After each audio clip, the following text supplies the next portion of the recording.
اعوذ باللہ من الشیطان اللعین الرجیم بسم اللہ الرحمن الرحیم حسبنا اللہ ونعم الوکیل نعم المولا ونعم النصیر رب اشرح لی صدری ویسر لی امری واحلل عقدۃ من لسانی یفقہوا قولی الحمد للہ الذی جعلنا من الباکین علی الحسین المظلوم الشہید الذی راحت وبکت له الارض والسماء والطیور فی الفضاء والوحوش فی الصحراء ثم الصلاة والسلام والتحیۃ والاکرام علی رسولہ الانام مولانا و مولا الکونین امام القبلتین جد الحسن والحسین بالقاسم محمد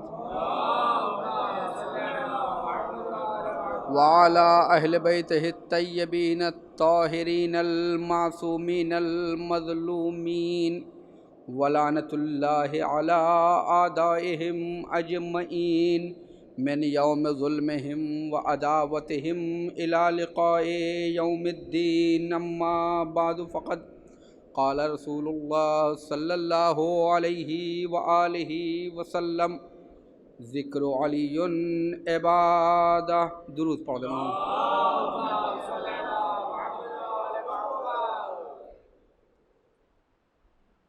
عربی زبان میں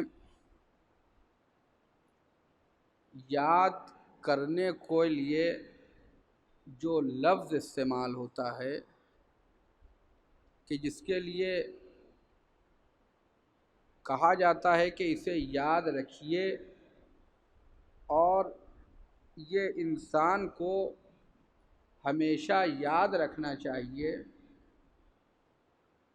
اس کے لیے جو لفظ استعمال ہوتا ہے اسے کہتے ہیں ذکر۔ پیغمبر اسلام ارشاد فرما رہے ہیں ذکر علی عبادہ، علی کا ذکر عبادت ہے، یعنی مطلب یہ ہے کہ علی کو ہمیشہ پیش نظر رکھو، علی کی سیرت کو، علی کی سنت کو، علی کے کردار کو، علی کے فضائل کو، علی کی حکمت کو، علی کو ہمیشہ یاد رکھو، یہی عبادت ہے۔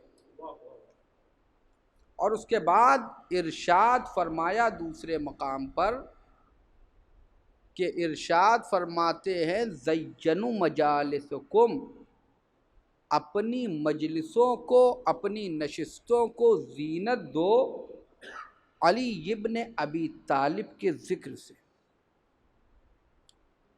علی ابن ابی طالب کے ذکر سے۔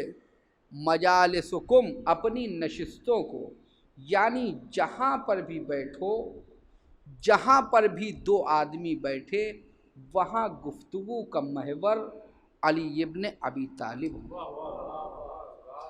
مطلب یہ ہے ذکر علی عبادہ، مطلب یہ ہے کہ اگر تنہائی ہو، خلوت ہو، تب بھی تمہارے نزدیک علی ہوں، اور اگر جلوت ہو تب بھی تمہارے نزدیک علی ہوں۔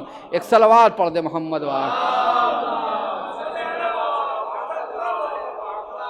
یعنی اگر تنہا بیٹھے ہو تب بھی ذکر علی کرو، اور اگر تم کسی کے سامنے ہو تب بھی علی کا ذکر کرو۔ اور یہ علی کا ذکر کیوں کرو؟ کیونکہ پیغمبر نے فرمایا کہ علی کا ذکر عبادت ہے، علی کا ذکر بندگی ہے، علی کا ذکر عبادت ہے۔ یعنی اس ذکر کے ذریعے سے جب انسان علی کو یاد رکھے گا تو اس کے اندر کمال پیدا ہوگا۔ توجہ چاہتا ہوں عزیزان گرامی، صرف یہی نہیں بلکہ امیر المومنین کی جو سیرت ہے، کل میں نے آپ کے سامنے عرض کیا تھا یہ غدیر کے حوالے سے جو امام حسین علیہ السلام نے خطبہ منع میں لوگوں کے سامنے وعدہ یعنی قسم دے کے، واسطہ دے کے یہ کہا تھا کہ اے لوگوں یہ بتاؤ کیا حجۃ الوداع کے بعد، آخری حج کے بعد، دیکھیے آپ کو ایک چیز اور بتا دوں، اس بات کو ہمیں اور دھیان میں رکھنا چاہیے کہ جب پیغمبر آخری بار حج کے لیے نکلے تو اس سے پہلے تمام لوگوں کو اطلاع دی کہ میں حج کے لیے نکل رہا ہوں، سب لوگ آؤ، سب لوگ پہنچے۔ پیغمبر مدینے سے نکلے، پورے خاندان کو، اہل مدینہ کو لے کے نکلے۔ پیغمبر پورے خاندان، تمام بنی ہاشم کو، اہل بیت کو، سب کو لے کے نکلے پیغمبر۔ حج کیا، حج سے واپسی ہوئی، آیت نازل ہوئی، یا ایھا الرسول بلغ، اے میرے نبی، اے میرے رسول، بلغ، پہنچا دیجئے، تبلیغ کر دیجئے۔ لہذا اس کو اس زمانے میں دور صفویہ تک اس کو حجۃ الوداع نہیں شیعوں میں کہا جاتا تھا، بلکہ اس کو حجۃ البلاغ کہتے تھے۔ اہل تشیع اسے حجۃ البلاغ کہتے تھے اور دوسرے حجۃ الوداع کہتے تھے، کہ پیغمبر کا یہ وداعی حج تھا، آخری حج تھا۔ لیکن ہمارے یہاں جو مشہور تھا وہ حجۃ البلاغ تھا۔ حجۃ البلاغ کا کیا مطلب ہے؟ کہ یہ وہ حج ہے جس میں پیغمبر نے رسالت کے حق کی جو تبلیغ تھی اسے پوری کر دی تھی۔ جو حق کے تبلیغ تھا رسالت کا اسے پورا کر دیا تھا، اسے کہتے تھے دور صفویہ تک اسے کہتے تھے حجۃ البلاغ۔ پیغمبر اسلام نے اس حج کو پورا کیا ہے۔ عزیزان گرامی، پیغمبر اسلام حج پہ گئے ہیں۔ اب جب حج پہ گئے ہیں تو پیغمبر اسلام کے ساتھ جو امیر المومنین کی ولایت کا اعلان، جس کا اقرار امام حسین علیہ السلام نے سن 58 ہجری میں میدان منی میں لیا ہے، حج پہ گئے ہیں، حج سے واپسی میں ہیں۔ مجمع کس کا ہے؟ مجمع کون ہے؟ مسلمانوں کا مجمع ہے، جس کے سامنے آئے تبلیغ کی تلاوت کر رہے ہیں۔ یہ مجمع کون ہے؟ مسلمانوں کا مجمع ہے۔ 1 لاکھ مسلمان موجود ہے، اور اس مسلمان کی 2 خصوصیت اور 2 شرف اور ہے۔ ایک یہ ہے کہ یہ حج کر کے آ رہا ہے، لہذا یہ کون ہے؟ حاجی۔ آپ روز مسجد میں آئیے، نماز پڑھیے، آپ کو کوئی نمازی نہیں کہے گا۔ زندگی میں ایک بار حج کر لیجئے، سب آپ کو حاجی کہیں گے۔ صلوات پڑھ دے محمد وال۔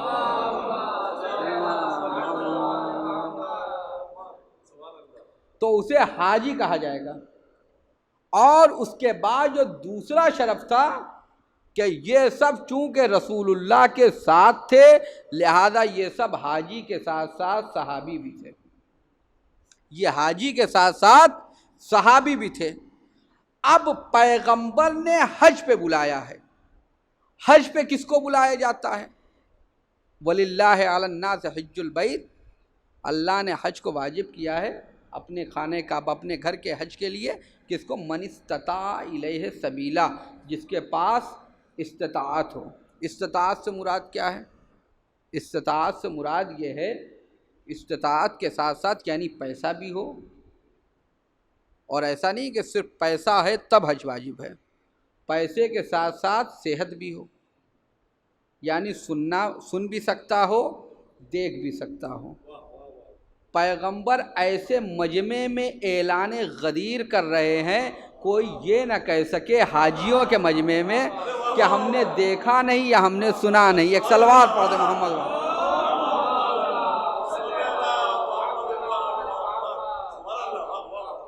پیغمبر حاجیوں کے مجمع کہہ رہے ہیں، من کنت مولا فہذا علی مولا، یعنی جس کا میں مولا ہوں۔ اور پیغمبر نے ہاتھوں سے اٹھا کے دکھایا بھی اور اپنی زبان سے کہہ کے سنایا بھی، یعنی یہ جو سننے والے ہیں، جو سامنے بیٹھے ہوئے، کوئی یہ نہ کہہ سکے کہ ہم نے دیکھا نہیں، ہمیں کم دکھائی دیتا تھا، یا ہم نے دور سے دیکھ نہیں پائے ہیں۔ اچھا، یہ بھی پیغمبر نے کیا، رات کے اندھیرے میں نہیں، رات کے اندھیرے میں نہیں، اور ایسا بھی نہیں ہے کہ کوئی بدلی کا موسم ہو، بلکہ چلچلاتی دوپہر تھی، یعنی ایسی چلچلاتی دوپہر کہ جس میں کوئی یہ نہ کہہ سکے کہ ہمیں دکھا کچھ نہیں۔ سورج دکھ رہا، سورج موجود تھا، سورج کی روشنی میں تھی، اور یہاں پر اللہ کے نبی نے سورج کی روشنی میں امامت کے سورج کو لوگوں کو دکھا دیا۔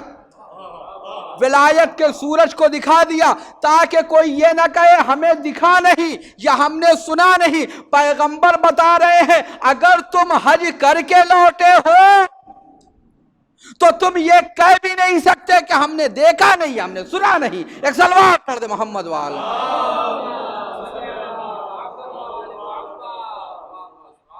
یہ پیغمبر اسلام نے حجۃ الوداع، حجۃ البلاغ، پیغمبر اسلام نے اقرار کیا، اقرار لیا لوگوں سے۔ اور کس معنی میں اقرار لیا؟ کہا کہ میں 3 مرتبہ میرے پاس جبریل آئے، جو خطبہ فدق خطبہ غدیر میں ہے، میرے پاس 3 مرتبہ جبریل آئے اور مجھ سے کہا، اللہ نے 3 مرتبہ جبریل کو بھیجا کہ اس حکم کو پہنچا دیجئے۔ اور میں یہ چاہ رہا تھا کیونکہ مومنین کی قلت اور منافقین کی کثرت کی وجہ سے، توجہ چاہتا ہوں عزیزان گرامی، پیغمبر کہہ رہے ہیں کہ مومنین کی قلت، یہ خطبہ غدیر میں موجود ہے یہ عبارت، مومنین کی قلت اور منافقین کی کثرت کے سبب میں پرہیز کر رہا تھا کہ اس کام کو نہ کروں، میں نہ کروں۔ اب عزیزان گرامی، اب آپ یہ بتائیے کہ یہ جو حاجیوں کا اور صحابیوں کا مجمع ہے، اسی میں تو اعلان کرنا تھا، حاجیوں کا اور صحابیوں کا مجمع تھا، اسی میں تو اعلان کرنا تھا۔ کوئی ہندوستان میں تھوڑی اعلان کرنا تھا کہ یہاں پہ مختلف مذاہب کے لوگ رہتے ہیں کہ بھائی دیکھیں کوئی اور سن لے گا تو یہاں پر اتحاد کو خطرہ ہو جائے گا یا ہندو مسلم ایکتا کو خطرناک ہو جائے گا۔ یہاں کا تو مسئلہ تھا نہیں۔ وہ جو حج کے اوپر آئے تھے وہ کون تھے؟ سب کے سب مسلمان تھے، سب کے سب حاجی تھے، سب کے سب صحابی تھے۔ پیغمبر نے کہا میں مومنین کی قلت اور منافقین کی کثرت کی وجہ سے ڈر رہا تھا۔ یعنی مطلب یہ ہے کہ یہ ضروری نہیں ہے کہ انسان رسول اللہ کے ساتھ ہو تو وہ کامل الایمان ہو، کامل الایمان ہو۔ اسی لیے پیغمبر اسلام نے دن کے اجالے میں کیا کہ یہاں پر منافقین کی کثرت ہے، مومنین کی قلت ہے، لیکن جب مومنین کی اکثریت تھی اور منافقین کا کوئی وجود نہ تھا تو چراغوں کو بجھا کے بھی دکھا دیا حسین نے۔ جب مومنین کی کثرت تھی بلکہ سب مومن تھے، کیونکہ اگر سب مومن ہوتے تو دن کے اجالے کی ضرورت نہیں تھی، ان کو تو رات کی تاریکی میں بھی دکھایا جا سکتا تھا۔ یہ منافقین کی بات تھی، لہذا دن کے اجالے میں اعلان ہو رہا ہے۔ پیغمبر نے کہا کہ دیکھو کیا میں نے تمہارے حق کے جو حق ہے رسالت کا کیا ادا کیا یا نہیں؟ سب نے کہا اللہم بلا یا رسول اللہ۔ پھر اس کے بعد پیغمبر نے تمام چیزوں کو خطبہ غدیر میں بیان کر رہے ہیں۔ بیان کرتے کرتے ایک مرتبہ کہتے ہیں کہ ہم نے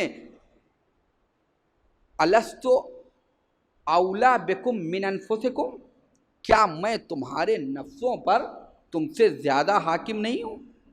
کیا مجھے تمہارے نفسوں پر، تمہاری جان پر تم سے زیادہ ہمیں اختیار نہیں ہے؟ سب نے کہا اللہم بلا، اے اللہ کے نبی یہ بالکل صحیح ہے۔ اس کے بعد پیغمبر نے فرمایا من کنت مولا فہذا علی مولا، جس کا میں مولا ہوں اس کے یہ علی بھی مولا ہے، اس کے یہ علی بھی مولا ہیں۔ عزیزان گرامی، شہید کربلا جناب عبد الرحمن بن عبد رب، کربلا کے شہید ہیں جناب عبد الرحمن ابن عبد رب، یہ کربلا کے شہید ہیں۔ کیونکہ کربلا میں کچھ اصحاب پیغمبر بھی آئے تھے جو امام حسین علیہ السلام کی رکاب میں شہید ہوئے ہیں۔ ایک جناب انس بن حارث کاہلی ہیں اور دوسرے جو دوسرے صحابی ہیں، اسی طرح سے 1-2 صحابی اور ہیں، حبیب ابن مظاہر بھی رسول اللہ کے اصحاب میں شمار ہوں گے۔ تو جناب عبد الرحمن بن عبد رب یہ صحابی بھی ہیں اور یہ بھی میدان غدیر میں موجود تھے۔ وجہ یہ ہے کہ جب امیر المومنین نے جب غدیر کے گواہوں کو طلب کیا ہے تو یہ عبد الرحمن بن عبد رب آگے بڑھے، انہوں نے گواہی دی ہے۔ یعنی پتہ یہ چلا کہ کربلا تک راستہ پہنچنا ہے، کربلا تک پہنچنا ہے تو غدیر سے ہوتے ہوئے جانا ہوگا۔ غدیر کی گواہی دو گے تبھی کربلا تک پہنچو گے۔ اور یعنی یہیں پر ایک بات کو اور واضح کر دوں کہ کربلا منظر ہے اور اس کا پس منظر ہے غدیر۔ کربلا منظر ہے اور اس کا پس منظر ہے غدیر، یا کربلا ابتدا ہے، کربلا جمال ہے، کربلا کمال ہے، لیکن اس کی بنیاد کا نام ہے غدیر۔ اگر غدیر نہ ہوتی تو کربلا بھی نہ ہوتی، لہذا کربلا کو اگر سمجھنا ہے تو غدیر کے راستے سے سمجھنا ہوگا، غدیر کے راستے سے سمجھنا ہوگا۔ کیونکہ کربلا میں انسانیت کو تحفظ ملا ہے، انسانی اقدار کو تحفظ ملا ہے۔ تو اس کی وجہ یہ ہے کہ کربلا میں اس لیے تحفظ ملا ہے کیونکہ غدیر میں انسانی رہنماؤں کا اعلان ہوا تھا۔ اور کربلا میں صرف یہ نہیں ہے میدان غدیر میں کہ صرف امیر المومنین کی ولایت کا اعلان ہوا تھا، پیغمبر نے 12 ہادیوں کی نام لے کر ولایت کا اعلان کیا ہے۔ اور یہ ایک ایسا اہم پہلو ہے غدیر کا، غدیر ایک ایسا اہم پہلو ہے کہ جس کے اوپر ہمارے ہر امام نے تاکید کی، ہر امام نے بتایا ہے غدیر کے لیے۔ جناب سیدہ نے اپنی جان دے دی غدیر کے لیے کہ جب وہ مناظرہ ہو رہا ہے ایک عالم سے اور وہ حدیث غدیر کے اوپر مناظرہ ہو رہا ہے، انہوں نے کہا میں مناظرہ نہیں کروں گا۔ کہا نہیں، آپ بتائیے کہ جناب سیدہ کے سلسلے میں اور اس غدیر کے سلسلے میں بات ہو رہی ہے۔ تو شیعہ عالم نے کہا، غالباً علامہ امینی یا علامہ مجلسی ہیں، پہلے انہوں نے پرہیز کیا، بات کرنا آگے مناسب نہ سمجھا، لیکن اس کے بعد ایک مرتبہ کہتے ہیں یہ بتاؤ من ماتا ولم یعرف امام زمان ہی ماتا میتتن جاہلیہ، جو مر جائے اپنے زمانے کے امام کو نہ پہچانے وہ جاہلیت کی موت مرا ہے۔ یہ رسول کی حدیث ہے، کیا یہ صحیح ہے یا غلط ہے؟ کیا یہ صحیح ہے یا غلط ہے؟ تو کہا صحیح ہے۔ کہا یہ بتاؤ تمہاری تمام کتابوں میں ہے کہ جناب سیدہ رسول اللہ کی اکلوتی بیٹی، رسول اللہ کی وفات کے بعد جن کو امام کہتے ہو ان سے ناراض تھی؟ تمام کتابوں میں ہے کہ جناب سیدہ ان سے ناراض تھی۔ تو یہ بتاؤ کہ جناب سیدہ یا تو امام کو مانتی نہیں تھی، اور اگر امام کو مانتی نہیں تھی تو پھر اس حدیث پہ عمل نہ کیا، اور ایسا تصور کرو گے تو خود تمہارا ایمان خطرے میں آ جائے گا۔ اور اگر مانتی تھی اپنا امام تو کسے مانتی تھی؟ مانتی تھی تو کسے مانتی تھی اپنا امام؟ تو اس وقت کہا کہ نہیں، وہ تو نہیں، وہ ان سے ناراض تھی، وہ ان سے ناراض تھی، بد دعا کے لیے ہاتھ اٹھایا ہے جناب سیدہ نے۔ جناب سیدہ نے کسی کے لیے بد دعا کے لیے ہاتھ نہیں اٹھایا، لیکن جو غدیر کے منکر تھے ان کے لیے بد دعا کے لیے ہاتھ اٹھایا ہے۔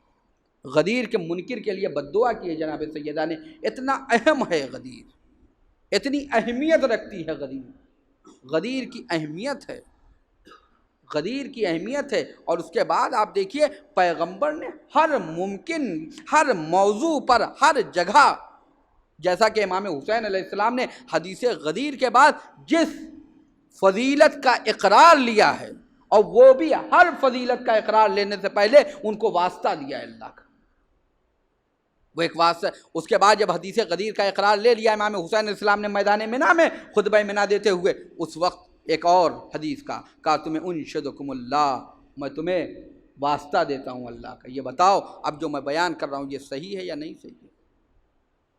جب لشکر اسلام جنگ تبوک کے لیے نکل رہا تھا، جنگ تبوک کے لیے نکل رہا تھا، کیونکہ امیر المومنین نے ہر جنگ میں شرکت کی ہے سوائے جنگ تبوک کے، جنگ تبوک کے علاوہ ہر جنگ میں شرکت کی ہے۔ کہ جب نکل رہا تھا لشکر اسلام پیغمبر اسلام نے امیر المومنین کو مدینے میں رکھا تو منافقین نے کیا کہا کہ علی معاذ اللہ علی سے پیغمبر ناراض ہیں، علی کو لے جانا نہیں چاہتے ہیں پیغمبر اپنے ساتھ۔ امیر المومنین پہنچے رسول اللہ کی خدمت میں اور فرماتے ہیں یا رسول اللہ آپ ہمیں چھوڑ کے جا رہے ہیں۔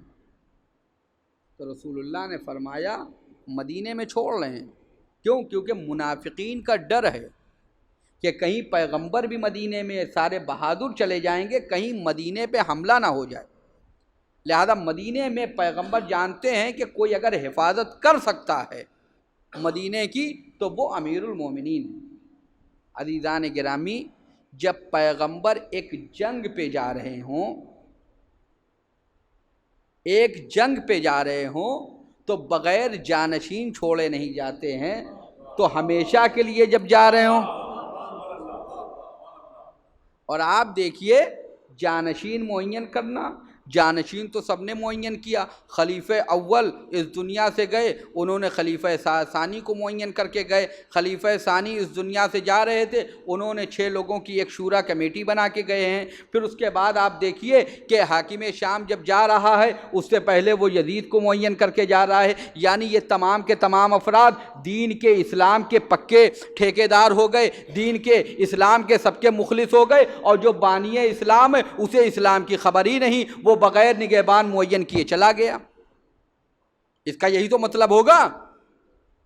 پیغمبر جنگ تبوک کے لیے جا رہے ہیں، امام حسین علیہ السلام نے اقرار لیا ہے، فرمایا کہ اے علی، جب کہا کہ کیا ہمیں نہیں لے جائیے گا تو پیغمبر نے فرمایا یا علی انت منی بمنزلت ہارون من موسیٰ، اے علی تمہاری ہم سے وہی نسبت ہے جو ہارون کو موسیٰ سے ہے۔ اے علی تم کو مجھ سے وہی نسبت ہے جو ہارون کو موسیٰ سے ہے۔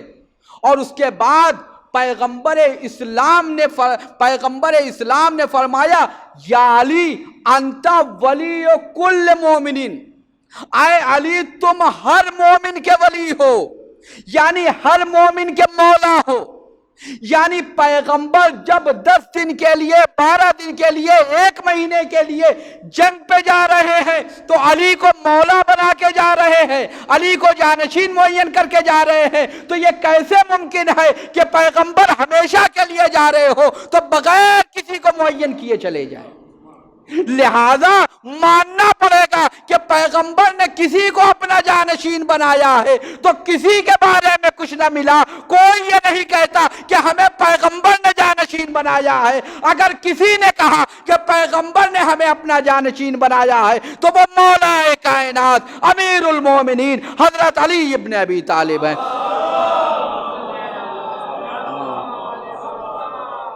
تو عزیزان گرامی، یہ ہے غدیر کہ غدیر وہ ہے کہ جس کے لیے امیر المومنین کا، اور یہ ہمیشہ اس بات کا استدلال کیا ہے جب بھی مسئلہ آیا شورا میں پہنچے تو امیر المومنین نے کہا کیا مجھ میں پہلے صلاحیت نہیں تھی کہ جو میں اب آؤں؟ امیر المومنین کا مقصد حکومت نہیں تھی،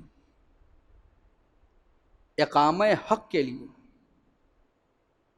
امیر المومنین اہل بیت اسلامی حکومت کا قیام چاہتے تھے، اسلامی نظام کا قیام چاہتے تھے، لیکن ان کا مقصد اسلامی نظام اور حاکم بننا نہیں تھا، ان کا مقصد تھا حق کو قائم کریں، باطل کو مٹا دیں۔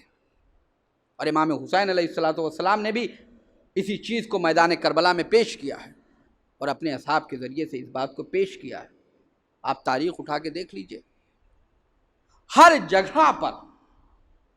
جگہ پر امام حسین علیہ السلام نے غدیر کو یاد کیا ہے، اور جو امام حسین علیہ السلام کو اگر سمجھنا ہے تو اصحاب حسینی کو سمجھنا پڑے گا کہ اصحاب حسینی کون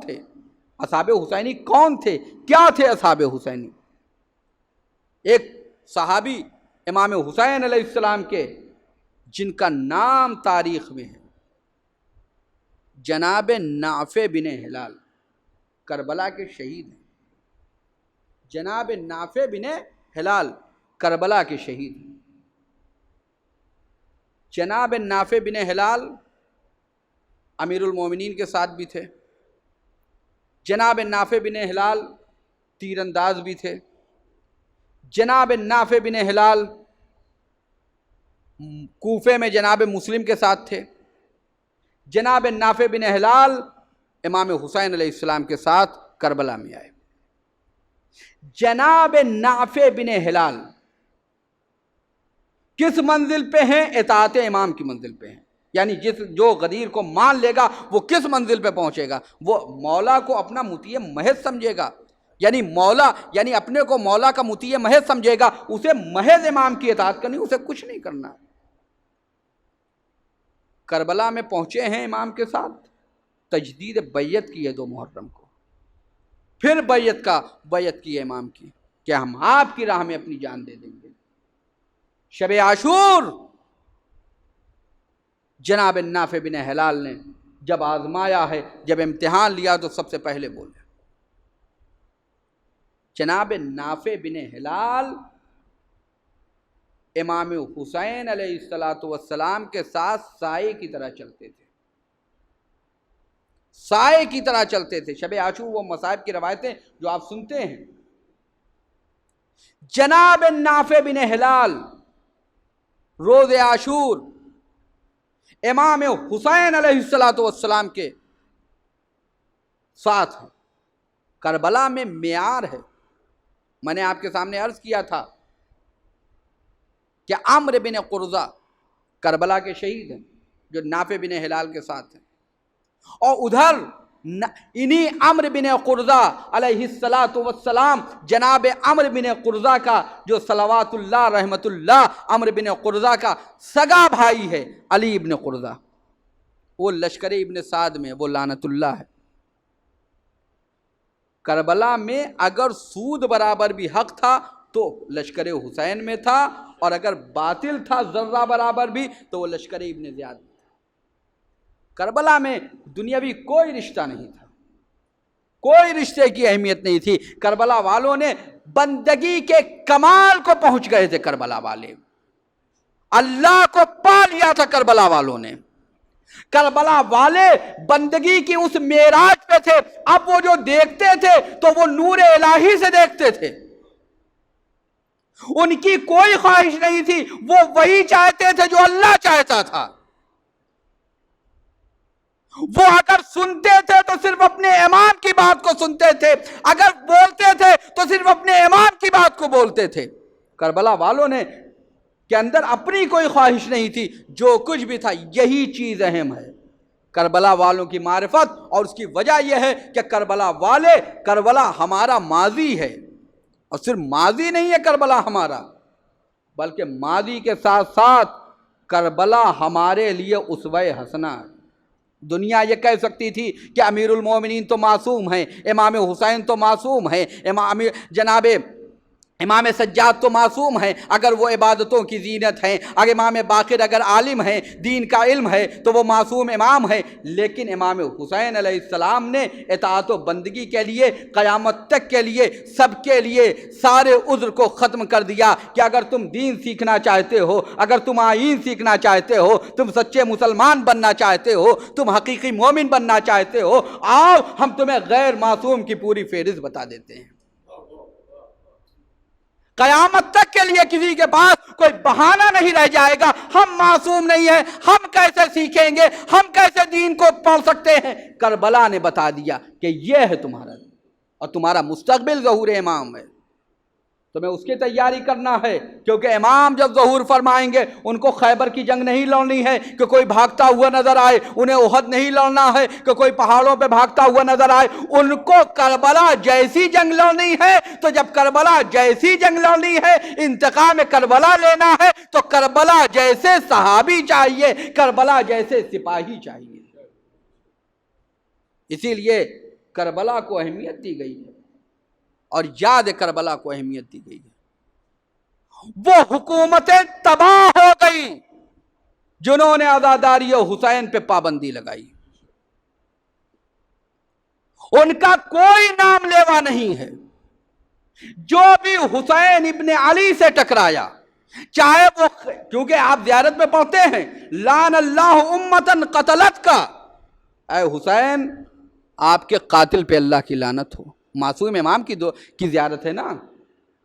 ولعن اللہ امتن ظلمت کا، اور اے آقا حسین جنہوں نے آپ پر ظلم کیا ہے، جنہوں نے خیانتیں کی ہیں، ان کے اوپر بھی اللہ کی لعنت ہو. ولعن اللہ امتن سمیت بذالک فرضیت بے، اور ان کے اوپر بھی ہے جنہوں نے اس بات کو سنا، آپ کی شہادت کو، آپ کے ظلم پہ سنا، آپ پہ جو ظلم واقع اسے سنا اور اس پہ خاموش رہے اور اس کے اوپر راضی رہے، ان کے اوپر بھی اللہ کی لعنت ہو.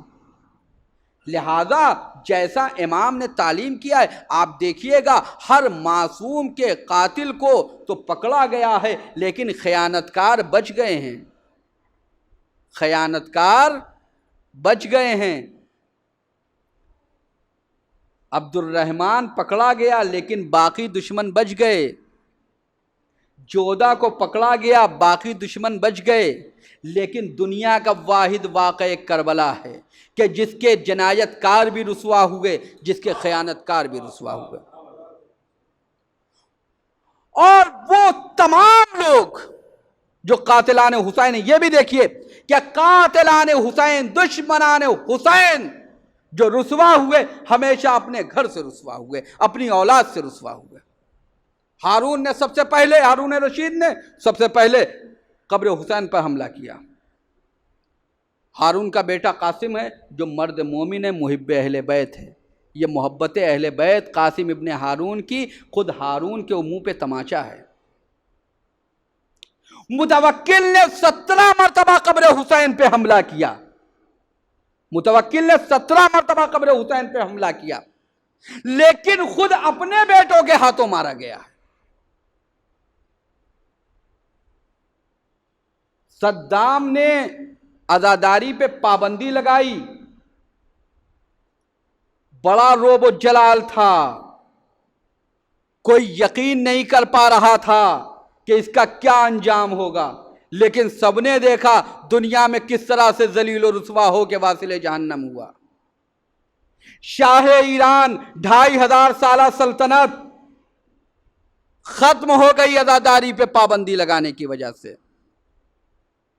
عزاداری کی دشمنی پر.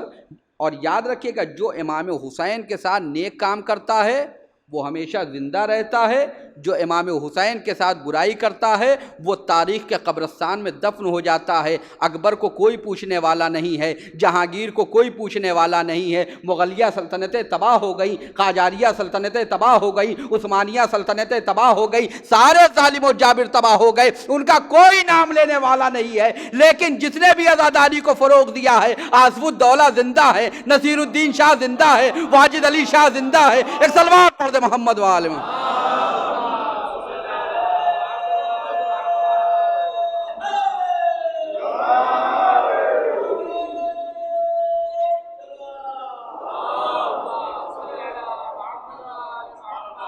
تو جتنے بھی تھے جنہوں نے اگر چاہتے ہو کہ تمہیں کامیابی ملے، چاہتے ہو کہ تم کامیاب رہو، کامران رہو، تمہارا نیکی سے نام لیا جائے، تو کبھی عزائے حسین سے نہ ٹکرانا. بڑی بڑی سلطنتیں تباہ ہو گئی، یزید سے بڑی کوئی حکومت نہ ہوگی، آج اس کا نام لینے والا کوئی نہیں. متوکل تباہ ہو گیا، ہارون تباہ ہو گیا، 2500 سالہ پہلوی حکومت تباہ ہو گئی، شہنشاہی نظام ختم ہو گیا، صدام ختم ہو گیا. ہماری اور تمہاری اور تمہارے جیسوں کی کیا حیثیت ہے؟ اور یاد رکھیے گا اگر کوئی عزائے حسین سے ٹکراتا ہے تو پھر اس کی مخالفت کوئی کرے یا نہ کرے، وہ اپنی قبر خود سے کھودتا ہے. ایک صلوات پڑھ دے محمد وآلہ. اور یاد رکھیے گا کہ دنیا میں جتنے بھی انقلاب آئے ہیں، جتنے لوگوں کو بھی آزادی ملی ہے، صرف حسین نے جو حریت کا درس دیا تھا. اگر چاہتے ہو، تمہارے پاس کوئی دین نہیں ہے، تمہارے پاس کوئی آئین نہیں ہے، تم کسی دین کو نہیں مانتے ہو، تم اسلام کو نہیں مانتے ہو، تو تم کم از کم اپنی دنیا میں تو آزاد رہو. درس حریت دے رہے حسین کربلا میں. کربلا کے بعد جتنے لوگ انقلاب لے کر آئے، بلا تفریق مذہب و ملت، چاہے وہ مسلمان ہوں چاہے غیر مسلمان ہوں، سارے انقلاب کے انقلاب لانے والے کہہ رہے ہیں ہم نے کربلا سے درس لیا ہے۔ یعنی یہ بتانا چاہ رہے ہیں ملک کی آزادی اور ملک کو سکون و چین اور غلامی کی زنجیروں سے اگر آزاد کرنا ہے تو کربلا سے سبق لینا ہوگا۔ اور یاد رکھیے جس طرح سے ملک کی آزادی، ملت کی آزادی، ملت کو غلامی کی زنجیروں سے آزادی دلانے کے لیے کربلا ضروری ہے، اسی طرح سے اس کی بقا کے لیے بھی کربلا ضروری ہے، ورنہ تاریخ کے قبرستانوں میں گم ہو جاؤ گے، کوئی پرسان حال نہ ہوگا۔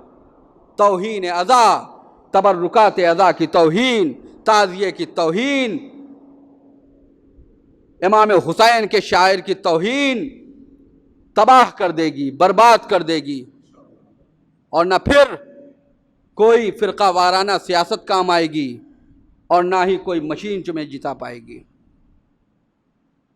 قابل مذمت ہے وہ تمام لوگ، خدایا ان ہاتھوں کو شل کر دے جنہوں نے تعزیے کی توہین کی ہے، خدایا ان لوگوں کو اوپر لعنت کر جو عزاداری سے دشمنی کر رہے ہیں، خدایا ان لوگوں کو برباد کر دے جو لوگ عزاداری کی راہ میں رکاوٹ بن رہے ہیں۔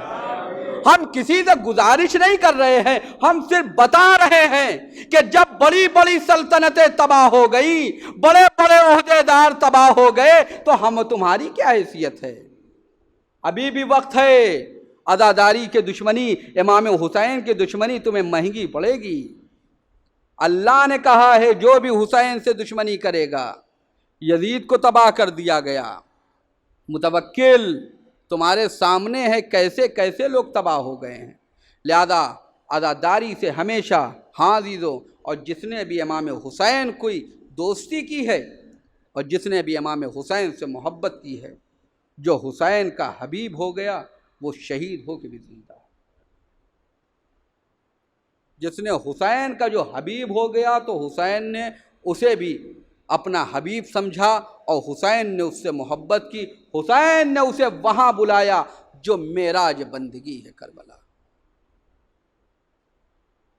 بہن نے خیمے میں بلایا، بھیا کیا میرا کوئی چاہنے والا نہیں ہے؟ اے بھیا کیا ہمارا کوئی چاہنے والا نہیں ہے جسے آپ بلائیے؟ امام حسین علیہ السلام نے کاغذ اور قلم مانگا اور اس کے بعد لکھتے ہیں من حسین الغریب، حسین غریب کی طرف سے الی رجل فقیہ، رجل فقیہ کی طرف۔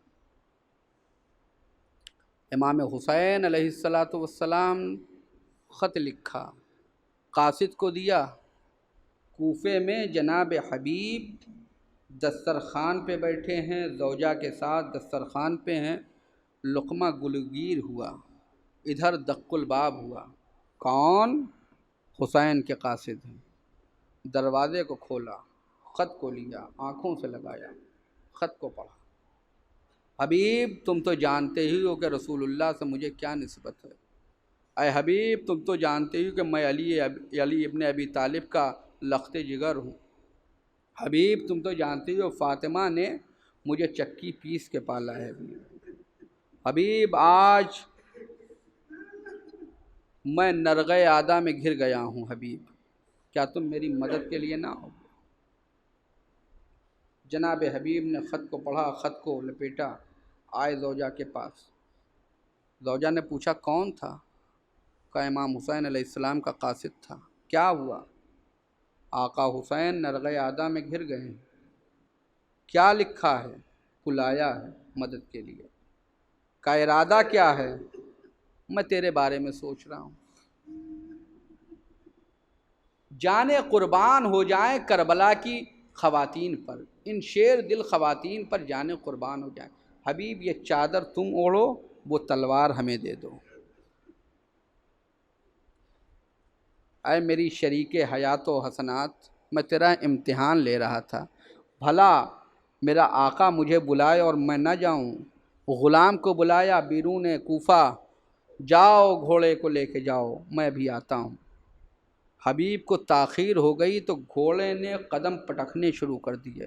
غلام نے کہا اگر میرا آقا نہ آیا تو اے میرے آقا کے رہوار، میں تجھ پہ سوار ہو کر آقا حسین کی مدد کے لیے جاؤں گا۔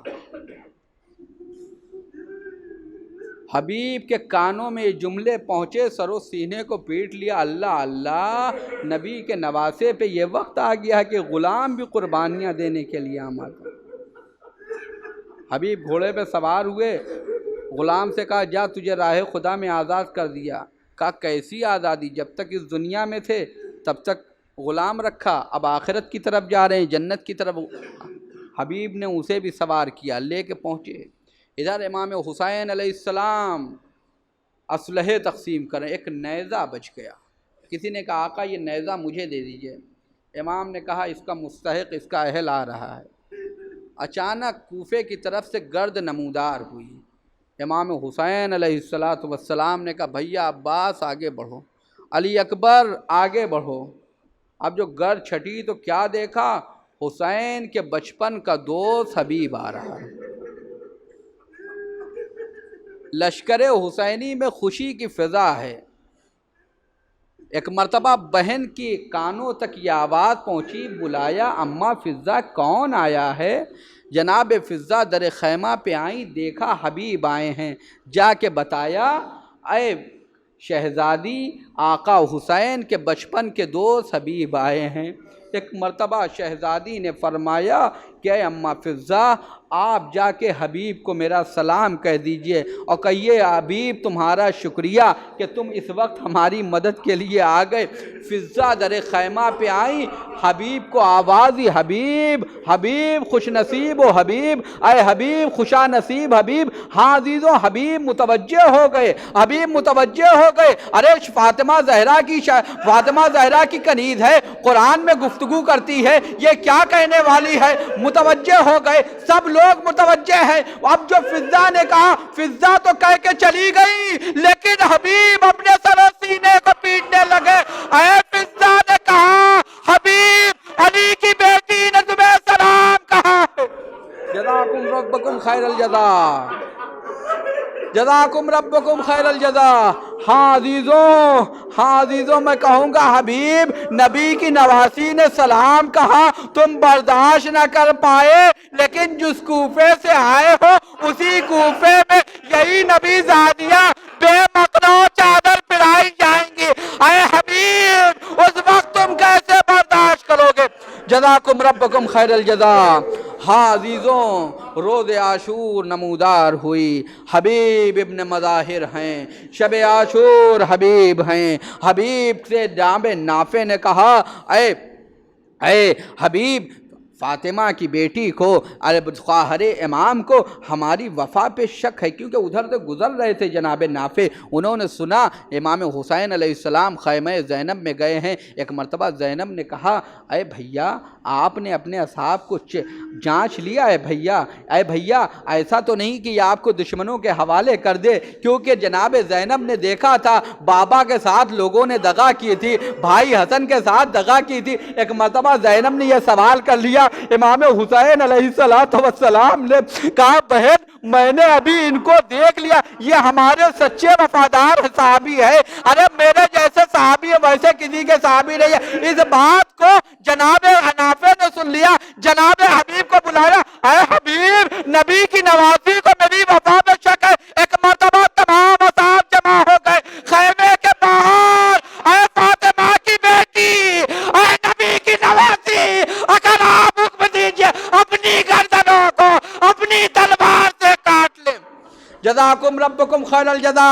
ہاں عزیزوں روز عاشور نمودار ہوا، حبیب اجازت لے کے چلے، میدان میں گئے، کبھی میمنے پہ حملہ، کبھی میسرے پہ حملہ، کبھی قلب لشکر پہ حملہ۔ ایک مرتبہ حبیب کے سر و تن میں جدائی کی گئی، حسین حبیب کے جنازے پہ پہنچے، حبیب کو جنازے کو لے کے آئے۔